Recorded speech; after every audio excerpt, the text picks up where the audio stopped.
Dito nga sa Pilipinas kung saan murang motorcycle, masasabi nating nangunguna nga dyan si Rusi at si Motorstar dahil din sa kilala na talaga itong dalawang brand na ito. Pagdating sa pinakamurang motorcycle na ibinebenta dito sa Pilipinas, pero syempre madami pa din namang mga brand na motorcycle dito sa Pinas na mura magbenta.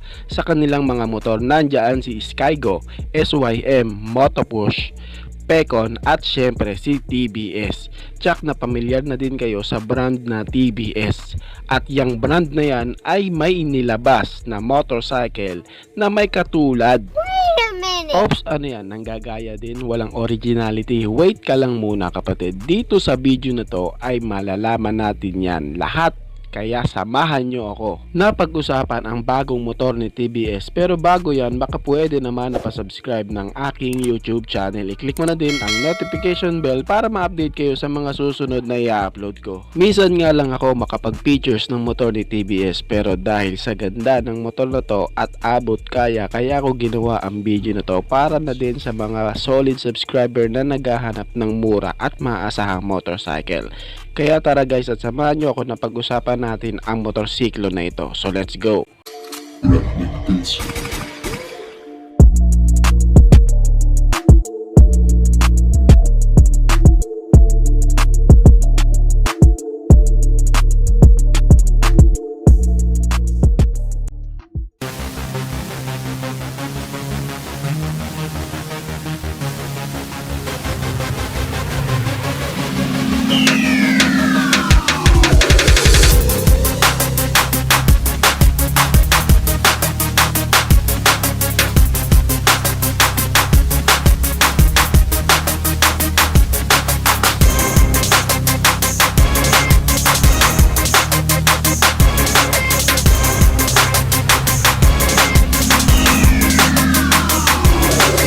Ang motor nga na ito ay si Raider 125 ng TBS. Yes po, talagang masasabing may pinanggayahan sa pangalan pero sa itsura, sa performance at sa kategory, malayong malayo nga po ito sa Raider 150 ng Suzuki.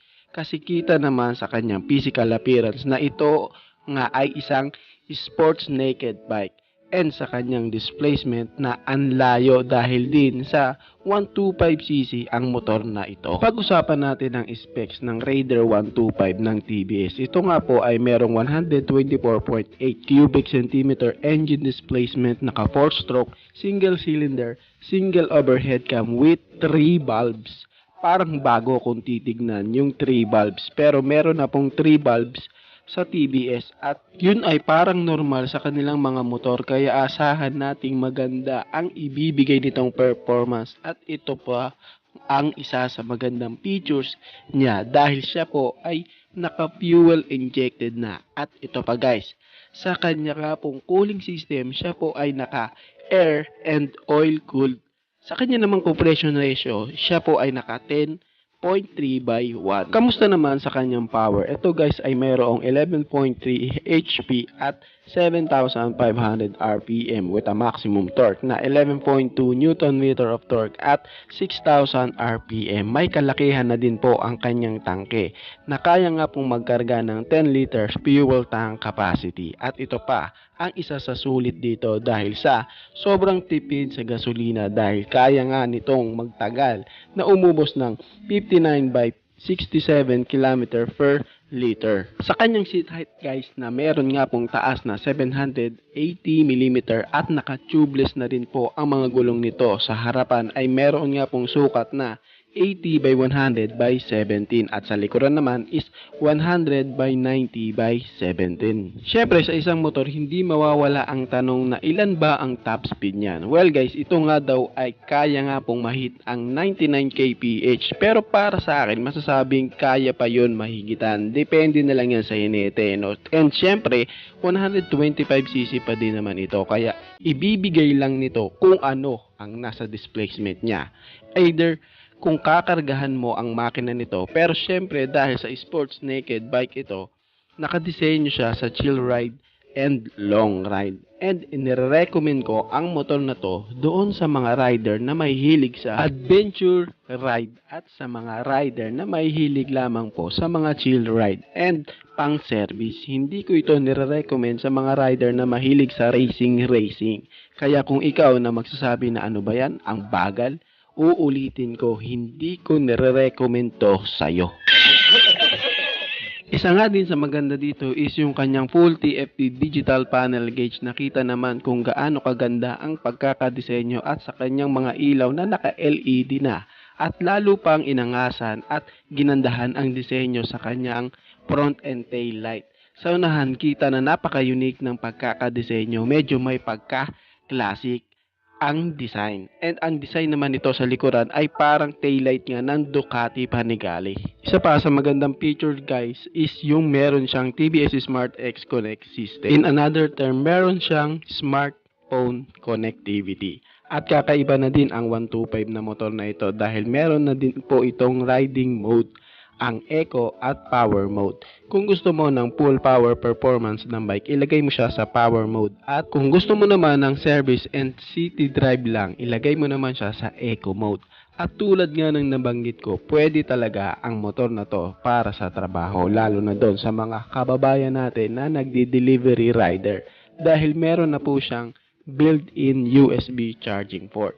Pagdating sa kanyang suspension, sa front naka-telescopic port at sa likuran naman is naka-monoshock. Isa din ito guys sa maganda sa kanya. Karaniwan kasi guys sa mga ganang design ng bike at ganan kababa na engine displacement, ang shock niyan sa likuran is naka-dual shock absorber, pero sa kanya nga is naka-monoshock na. Kaya aasahan nating bibigyan ka ng magandang play ng suspension nito, lalo na kung papasok ka sa kurbada sa daan. Isa pa sa magandang features guys is meron nga siyang ISS o idling stop system. Ito nga yung features na kapag nakahinto ang motor at hindi mo binibigyan o pinipihit ang throttle sa loob ng 5 seconds, kusangang mamamatay ang kanyang engine. At kapag nga pinihit mo na at nilagay mo na ng gas, ito nga ay kusa na siyang aandar. Maganda din ang features na to, lalo na kung ipang long ride mo ang motor na to dahil may mga times na may stoplight, kaya tiyak na makakapagpahinga din ang makina. And ang Raider 125 ng TBS guys is meron nga pong dalawang variant. Yung isa nga po ay yung disc at yung isa nga po ay yung drum.